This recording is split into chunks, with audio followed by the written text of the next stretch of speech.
The Nigerian Senate has passed a medium-term expenditure framework and fiscal strategy paper (MTEF FSP) for 2024 to 2026, a set of assumptions that will be used to prepare the nation's budget over the next 3 years. The upper chamber approved the document with a borrowing plan of 7.8 trillion naira for 2024, 9 trillion naira deficit, and federal government total expenditure of 26 trillion naira. The Senate approved the benchmark oil price of $73.96, $73.76, and $69.90 per barrel for 2024, 2025, and 2026 respectively. The Senate also resolved that all items locally produced should be banned from importation. These approvals were sequel to the consideration and adoption of the recommendations and the report of 2024 to 2026 Medium-Term Expenditure Framework (MTEF) and Fiscal Strategy Paper (FSP) at plenary. The report was presented by Senator Sani Musa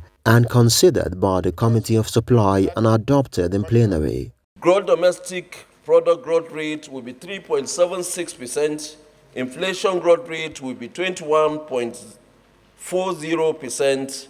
Federal government of Nigeria retained revenue will be 16.9 trillion naira. Total federal government proposed expenditure will be 26 trillion naira. Physical deficit will be 9 trillion for GOEs.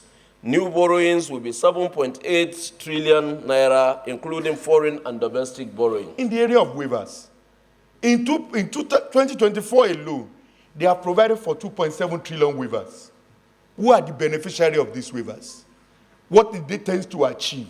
Are they adding value to the economy? And why are they granted these waivers? And this is one area I believe is of interest and utmost importance to us as a Senate, if the economic agenda of this current administration must be met. Another recommendation that attracted the debate was the recommendation that the Nigerian National Petroleum Corporation Limited (NNPCL) work towards reducing its production and operational cost to increase government revenue. After the polarized arguments, the resolution was adopted unaltered. NNPC should continue to reduce its production cost. Simple. I will not advise that we simply say they should go and reduce. We should find a way of making it possible for engagement to know exactly what can be done. But if we say we just fait accompli, we should just say go and reduce it.